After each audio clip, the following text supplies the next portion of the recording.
আশা করছি আপনারা সকলে অনেক ভালো আছেন। আপনাদের আশীর্বাদে আমরা অনেক ভালো আছি।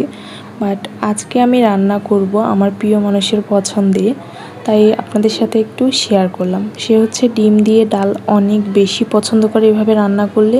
অবশ্য রান্নাটা যদিও সে আমাকে শিখিয়েছে, তাই আমি আগে থেকেই পেঁয়াজ, রসুন এবং কাঁচামরিচ ভেজে রেখেছিলাম এবং তার মধ্যে আমার সিদ্ধ করে রাখা ডাল, এটা হচ্ছে মুসুরির ডাল, এটা আমি অ্যাড করে দিলাম।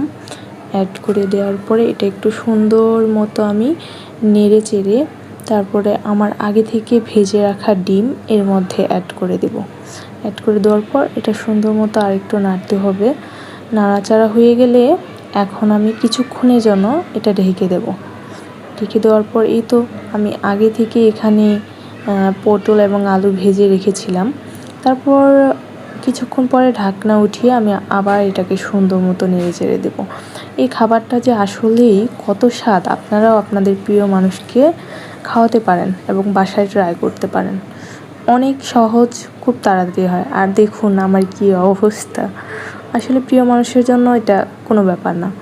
এই তো অবশেষে রান্নাবান্না শেষ, আমার প্রিয় মানুষকে খেতে দিলাম এবং সে খেয়ে তো ভীষণ খুশি, কারণ যেহেতু তার পছন্দের খাবার আর খাবারটা নাকি আজকে অনেক মজা ছিল, সে ভীষণ খুশি। আমি অনেক খুশি তার পছন্দ মতো রান্না খাওয়া।